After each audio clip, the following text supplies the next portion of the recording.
किस्मत के सहारे चलना अपने पैरों पर कुल्हाड़ी मारने जैसा है।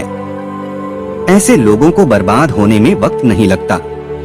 चंद्रमा एक होकर भी उस अंधकार को दूर कर देता है जो तारे असंख्य होते हुए भी दूर नहीं कर पाते।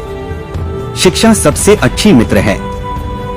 शिक्षित व्यक्ति का हर जगह सम्मान होता है। शिक्षा सुंदरता और यौवन को हरा देती है। मोह के समान शत्रु और क्रोध के समान अग्नि नहीं है। एक व्यक्ति या एक शासक को हमेशा उसके परिणामों पर पूरी तरह से विचार करने के बाद एक कार्य करना चाहिए, अन्यथा भाग्य भी उसके धन की रक्षा नहीं कर सकता। समृद्धि उसी के लिए लंबे समय तक रहती है जो उचित विचार के बाद कार्य करता है। दुश्मन कमजोर बिंदुओं पर हमला करते हैं। सीमापार संबंधों में कोई स्थायी मित्र या स्थायी शत्रु या यहाँ तक कि स्थायी सीमाएं नहीं होती हैं।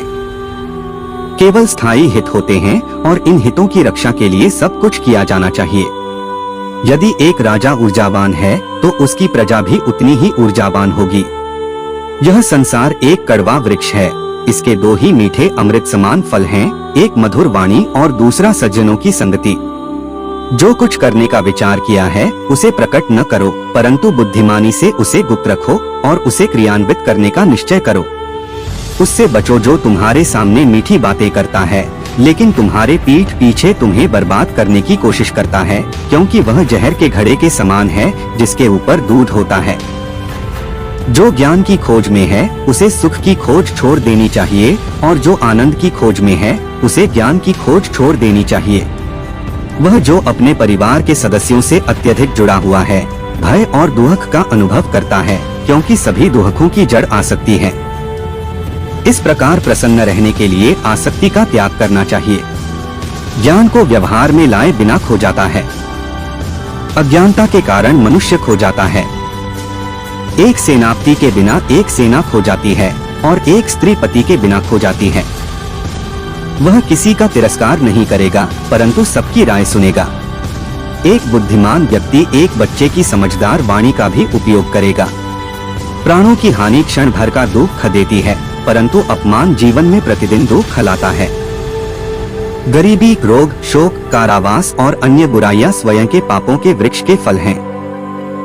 जब तक दुश्मन की कमजोरी का पता न चल जाए तब तक उसे मित्रतापूर्ण शर्तों पर रखा जाना चाहिए। सबसे बड़ा गुरु मंत्र है, कभी भी अपने राज किसी से साझा न करें। यह आपको नष्ट कर देगा। भगवान मूर्तियों में मौजूद नहीं है। आपकी भावनाएं ही आपका भगवान है। आत्मा तुम्हारा मंदिर है। जैसे ही भय निकट आए उस पर आक्रमण करो और उसे नष्ट कर दो। आध्यात्मिक शांति के अमृत से संतुष्ट लोगों को जो सुख और शांति प्राप्त होती है वह लालची व्यक्तियों को बेचैनी से इधर उधर घूमने से नहीं मिलती है। हे ज्ञानी, अपना धन केवल योग्य को दें और दूसरों को कभी नहीं। मेघों द्वारा प्राप्त समुद्र का जल सदैव मीठा होता है। किसी व्यक्ति की सहनशीलता को ध्यान में रखते हुए उसे परेशान न करें। शक्तिशाली दिमाग को कोई नहीं हरा सकता। पहले 5 साल अपने बच्चे के साथ एक प्यारे की तरह व्यवहार करें। अगले 5 साल तक उन्हें डांटो। जब तक वे 16 वर्ष के नहीं हो जाते तब तक उनके साथ एक मित्र की तरह व्यवहार करें। आपके बड़े हो चुके बच्चे आपके सबसे अच्छे दोस्त हैं। बुरे साथी पर भरोसा मत करो और न ही साधारण मित्र पर भी भरोसा करो, क्योंकि अगर वह तुमसे नाराज हो गया तो वह तुम्हारे सारे राज खोल देगा। मूर्ख व्यक्ति के लिए पुस्तकें उतनी ही उपयोगी होती हैं जितना कि अंधे व्यक्ति के लिए आईना उपयोगी होता है। कम दिमाग वाले लोग कपटी, दुष्ट और धोखेबाज होते हैं। उन पर भरोसा नहीं करना चाहिए। नीच बुद्धि वालों पर विश्वास करना नीति में भूल और व्यर्थ है, क्योंकि वे भरोसे के लायक नहीं हैं। प्रशासक को नीच बुद्धि वालों पर विश्वास करके विपत्ति को निमंत्रण नहीं देना चाहिए। जिस तरह एक सूखा पेड़ आग लगने पर पूरे जंगल को जला देता है, उसी तरह एक दुष्ट पुत्र पूरे परिवार को नष्ट कर देता है। हमारा शरीर नश्वर है, धन स्थायी नहीं है और मृत्यु सदैव निकट है।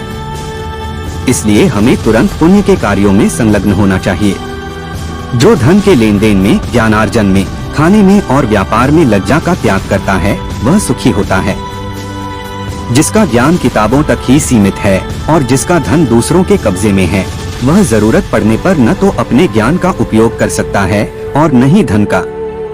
हमें अतिथि के लिए चिंतित नहीं होना चाहिए, न ही हमें भविष्य के बारे में चिंतित होना चाहिए। समझदार लोग केवल वर्तमान में रहकर अपना कार्य करते हैं। महिलाओं में पुरुषों की तुलना में भूख 2 गुनी, लज्जा 4 गुना, साहस 6 गुना और वासना 8 गुना होती है। कोई व्यक्ति कर्म से महान होता है, जन्म से नहीं। कोई काम शुरू करने से पहले हमेशा अपने आप से 3 प्रश्न पूछें। मैं यह क्यों कर रहा हूँ, इसके परिणाम क्या हो सकते हैं और क्या मैं सफल हो सकता हूँ। जब आप गहराई से सोचें और इन सवालों के संतोषजनक जवाब पाएं, तभी आगे बढ़े। वासना के समान विनाशकारी कोई रोग नहीं है। कोई व्यक्ति किसी ऊंचे आसन पर बैठने से नहीं, बल्कि उच्च गुणों से महान बनता है। एक महलनुमा इमारत की चोटी पर बैठने से कौआ चील नहीं बन जाता। सद्गुणी और फलों से लदे वृक्ष झुकते हैं, परंतु मूर्ख और सुखी लकड़ियां टूट जाती हैं, क्योंकि वे झुकते नहीं। वह जो हमारे मन में रहता है वह निकट है, भले ही वह वास्तव में दूर हो, लेकिन जो हमारे दिल में नहीं है वह दूर है, भले ही वह वास्तव में पास हो। जिस प्रकार सुगंधित पुष्पों से युक्त एक ही वृक्ष से सारा वन सुगंधित हो जाता है, उसी प्रकार गुणवान पुत्र के जन्म से कुल का यश होता है। फूलों की सुगंध हवा की दिशा में ही फैलती है, लेकिन इंसान की अच्छाई हर दिशा में फैलती है। समय मनुष्य को पूर्ण भी बनाता है और नष्ट भी करता है। एक बार जब आप किसी चीज पर काम करना शुरू कर दें, तो असफलता से न डरें और उसे न छोड़ें। जो लोग ईमानदारी से काम करते हैं वे सबसे ज्यादा खुश होते हैं।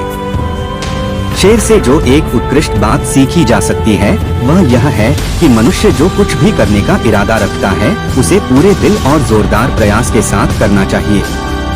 जिसका आचरण दुराचारी, जिसकी दृष्टि अशुद्ध है और जो कुटिल स्वभाव का है, उससे जो मित्रता करता है वह शीघ्र ही नष्ट हो जाता है। जो अपना धन खो देता है उसे उसके मित्र, उसकी पत्नी, उसके नौकर और उसके संबंधी त्याग देते हैं। जब वह अपना धन फिर से पा लेता है तो जिनने उसे त्याग दिया है वे उसके पास फिर आ जाते हैं। इसलिए धन निश्चित रूप से सबसे अच्छा संबंध है। जब कोई जीवन के दुखों से ग्रसित हो जाता है तो 3 चीजें उसे राहत देती हैं: संतान, पत्नी और भगवान के भक्तों की संगति। सांप भले ही जहरीला न हो, उसे विषैला होने का ढोंग करना चाहिए। एक व्यक्ति को बहुत ईमानदार नहीं होना चाहिए। सीधे पेड़ पहले काटे जाते हैं और ईमानदार लोगों पर पहले शिकंजा कसा जाता है। दुष्ट संगति का त्याग करो और संतों की संगति करो। दिन रात पुण्य अर्जित करो और सदा उस पर ध्यान करो जो शाश्वत है, उसे भूल जाओ जो अस्थायी है। धन, एक मित्र, एक पत्नी और एक राज्य वापस प्राप्त किया जा सकता है, लेकिन यह शरीर खो जाने पर फिर कभी प्राप्त नहीं हो सकता। मूर्ख लोगों से कभी बात भी वाद विवाद नहीं करना चाहिए, क्योंकि ऐसा करने से हम अपना ही समय नष्ट करते हैं। नौकर को उसके कर्तव्य के निर्वहन में, रिश्तेदार को कठिनाई में, मित्र को विपत्ति में और पत्नी को दुर्भाग्य में परखें। एक स्थायी संबंध विशेष उद्देश्य या धन पर निर्भर होता है। एक कर्जदार पिता, एक व्यभिचारी माँ, एक सुंदर पत्नी और एक अज्ञानी पुत्र अपने ही घर में दुश्मन होते हैं।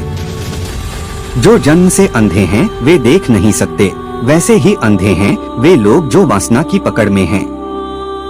अभिमानी लोगों को बुराई का बोध नहीं होता और जो धन कमाने पर तुले हैं वे अपने कामों में कोई पाप नहीं देखते।